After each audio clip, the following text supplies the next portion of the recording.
2020 Republican National Convention wraps up tonight with President Trump officially accepting his nomination for a second term. So what do our Republican and Democratic analysts think of the convention so far? They answered that question with our political specialist, Shaun. After a week of surrogates making the case for him, tonight President Trump will make his own case for re-election to the American people. Based on excerpts of his speech, he will make the election about a choice between a failed politician with an extreme agenda and an outsider who fixed the country and made it great again. Let's get to our analysts, Republican Dick Wadhams, Democrat Mike Dino. So first, let's take a quick look at last night's speakers, including the vice president. Dick, your take on it? I thought Vice President Pence did a great job, delivered a great speech. And Shaun, I was really proud of President Trump that he came out and basically to congratulate Pence, but he didn't talk. he let Pence's speech stand on its own. And I think that was one of the reasons it was effective. And congratulations to Trump that he didn't try to horn in on that, because I think it really was an excellent defense of the president last night by Pence. Mike, your thoughts? Well, when I saw Iowa Senator Joni Ernst speak, it reminded me that our own Senator Cory Gardner has not made an appearance at the convention, and certainly in public comments that he's made, he seems glad to have dodged that bullet. So I can certainly sympathize with him there. And I was sort of surprised to see a Catholic nun show up at a political convention. I got a little humor out of it because she said her weapon of choice is a rosary. I remember in my days in grade school, those nuns had a different weapon when they had to take care of me. So I was a little heartened to see her. That was kind of cool. And then all the references to Trump with Lincoln, I find that fascinating. And particularly trying to imagine that Abraham Lincoln would have questioned the outcome of the election, particularly if he had lost. So it's been interesting to see that imagery throughout the last 3 days.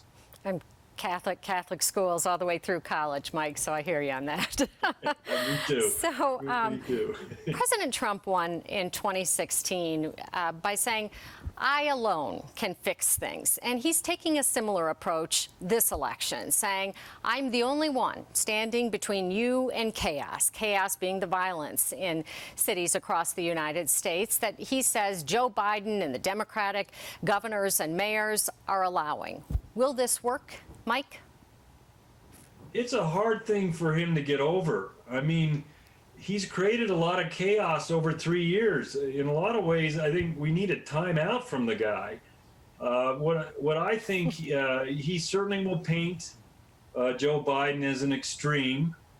And he'll, we saw it last night in the vice president's speech about imagining a country being governed by President Biden.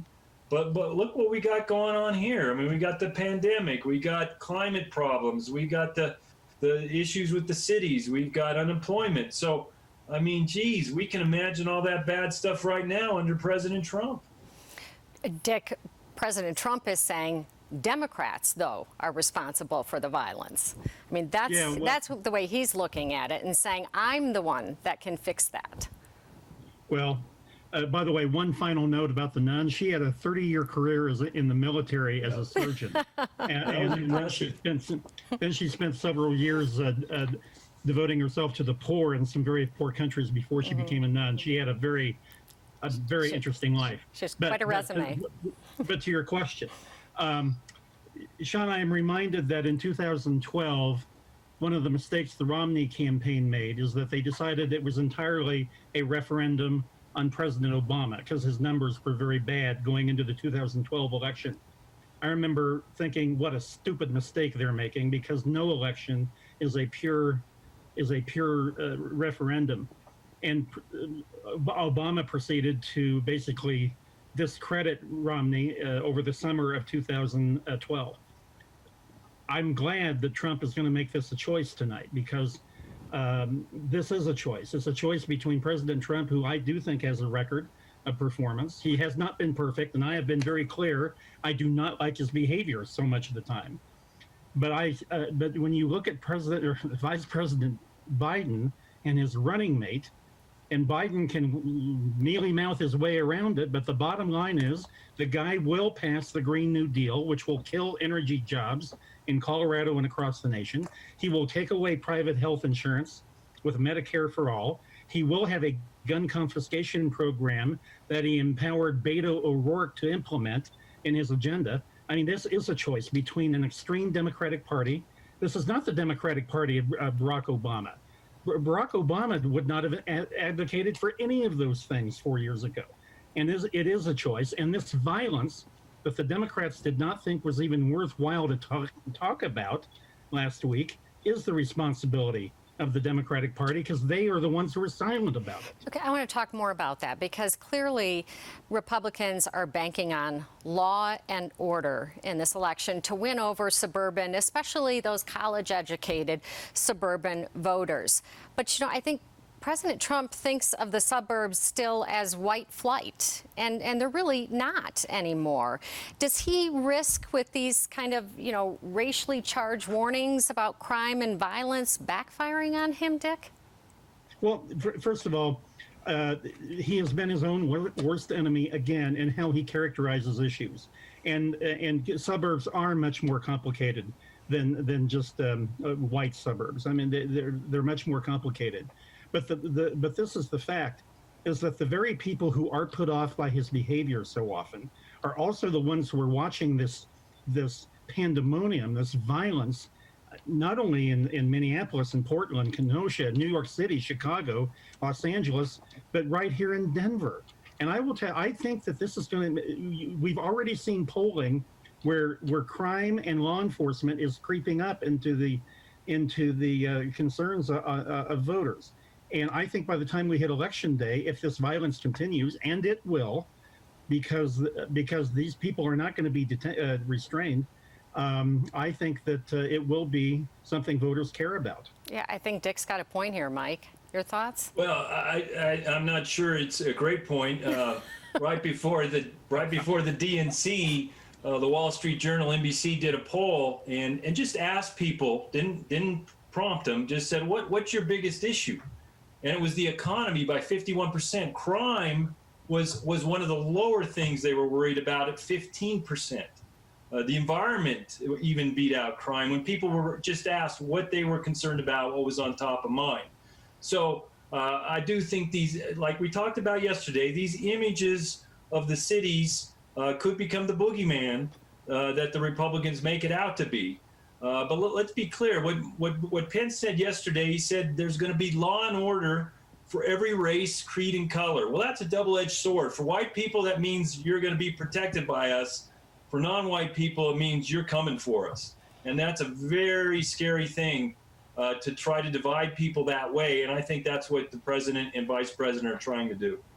So I think Dick is right that the president is going to make this about a choice, not a referendum, and which makes sense because most Americans think he hasn't done a very good job responding to coronavirus. Can he overcome that, though, Mike, by talking about this election, framing it as this is what Democrats might do, as opposed to this is what I have done?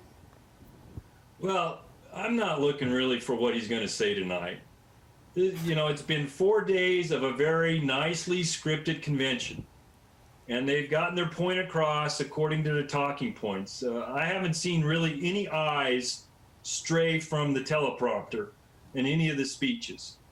And so what I'm looking for is what President Trump's going to do tomorrow, which is what he's done for 3.5 years, is get on that dang Twitter account and badmouth people and create chaos and criticism and go after his enemies and be undisciplined, which is what his people do not want him to do. He's had 4 days of being disciplined. He's got to spend another 60 days of being disciplined, and I don't think he can do that. And I think that's going to play against him. Yeah, I mean, Dick, he does do better when he sticks to the teleprompter, right, and doesn't freelance. Believe me. But I think we had a guy by the name of Biden who stuck to the teleprompter when he gave his speech, and there were a lot of taped teleprompter speeches by by Mrs. Obama and many others at the Democratic convention. So we'll get past that. But this is Mike correctly points out that the polling has shown that the economy is the number one issue. Well, guess who leads on dealing with the economy? Donald Trump. Every poll still shows that he has an advantage on the economy.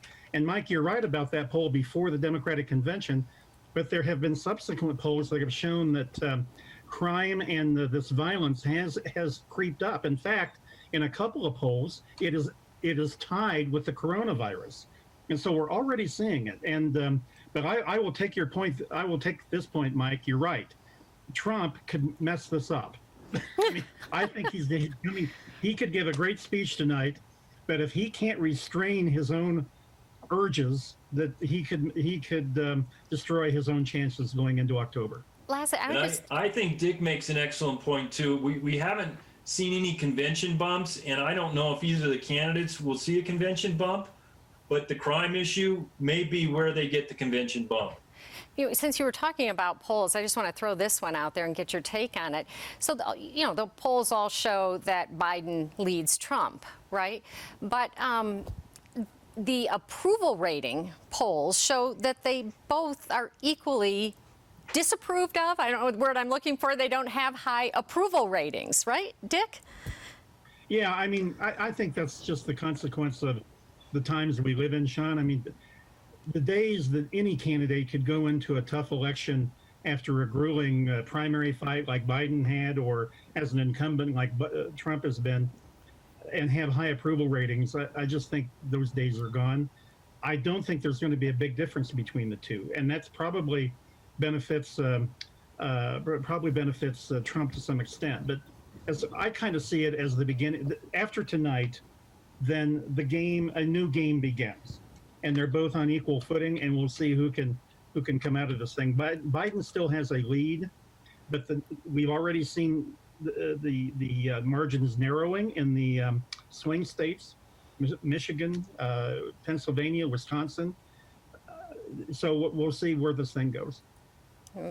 Mike, any final thoughts there? Well, my final thoughts are this. Certainly as a Democrat, I like to think that we have the wind behind our sails. But Democrats got to remember, one, the president has the incumbency, and that's huge. Two, and Dick can attest to this, I mean, Trump didn't run much of a campaign 4 years ago. The main part of his campaign was getting in his plane and flying everywhere. But he has got, and Shaun, you pointed this out a couple nights ago, he's got a big ground game. He's spending a lot of money in the swing states. And then he has a head start on the social media. Biden had to play catch up with that when the coronavirus hit and everything went in, everybody went into their basements. And so Democrats have to realize that Trump has a few things going for him that he didn't have going for him 4 years ago. And whether the issue of leadership or the economy or the coronavirus supersede those, we'll tell in the next 60 days. All right. We shall see. 68 days to go. Can you believe it? I don't know, but it'll probably feel like a lifetime over these next 68 days. I want to thank both of you so much for your insight. This week and last week, these conventions are so long and grueling, but this has been one of the pleasurable moments for me to be able to talk to you each day. So thank you very much. And I will be on CBS4 News at 10 tonight with a breakdown of the president's speech.